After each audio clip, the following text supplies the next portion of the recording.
All right, team members, let's take a look at your assignment 1, which will be due the Monday that we're coming back from break, right? So not next week, which is break, but the Monday after that at noon. And we'll talk about this in class today as well. So you're basically going to make a Kotlin project in IntelliJ. When you're done, you're going to zip up your project folder using these instructions. I'll demonstrate in class if anybody wants to see it.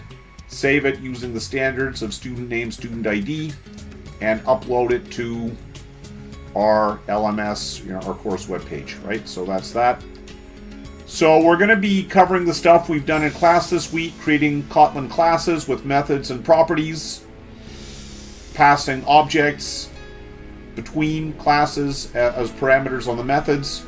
Now that's a new thing we're going to talk about today, using data collections to manage our books here in our bookstore, and using some good design principles with some UML planning to design meaningful interactions between objects. So you're building the data storage and processing logic for a bookstore system. We're not going to get into any UI stuff. It'll be all like hard-coded data in your classes and then outputting to the console. In our Android class, we'll amp it up with some UIs and some database interactions, but not for right now. The bookstore is going to store books, allow customers to add books to their shopping cart, very similar to your final project for full stack, and shows a summary. We'll hard code our data for right now, not doing any UI or database interactions. All right, so we're going to go through this in class tonight. You can read through it now to see where we're going to be going.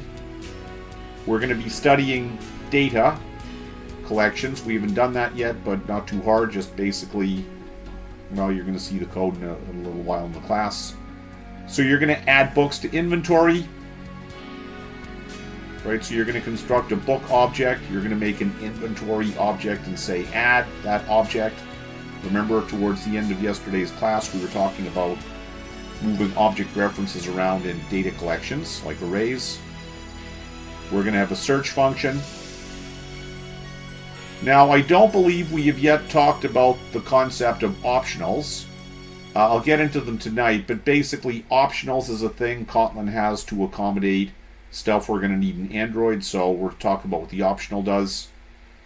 Right, so a customer can add a book object to their cart, and they can print a summary, just like in the Star Trek project we did yesterday, the code example, where we showed how we can make a report on the starships. Well, we're going to make a report on our cart, and that's what your output might look like.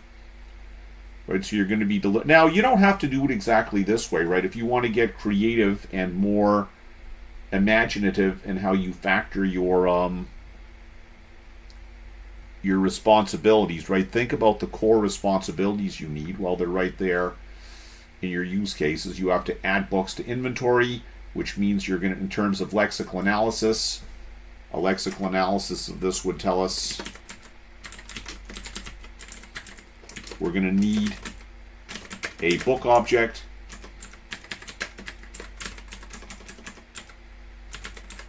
and we're going to need a collection object called inventory to store all the books in. And then you're going to have a search function, and you're going to have the ability to add a book to a customer's cart, exactly like you did in the full stack project. And then you're going to print a summary of what's in the cart. So if you want to go with other classes, right, if you want to refactor it in another way, great, go and do it.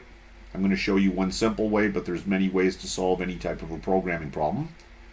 So we're going to look at how your classes are defined. We're going to just look at your use of collections, how effectively you are passing data between classes using methods. You've implemented all the requirements of your assignment. Right, your output is formatted in an easy to read way. You're making lots of use of comments and making your code readable, meaningful variable names.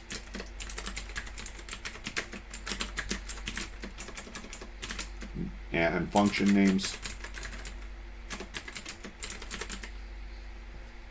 And this is like a little option, right? I'm not going to take any marks off if you don't do it, but if you do it, I mean, I can't give you more than 100% in any case anyway, but you know, if you add that, that'll be like an extra little thing you can demonstrate there.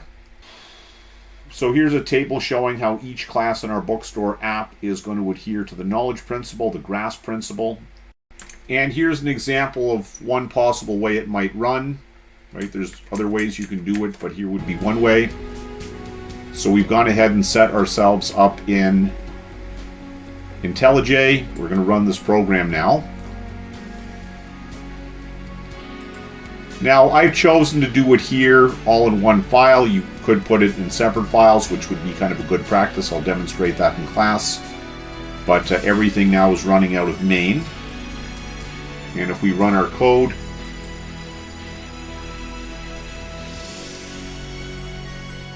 you would get something that looks like this. Anyway, see you in class, and we'll talk about it more.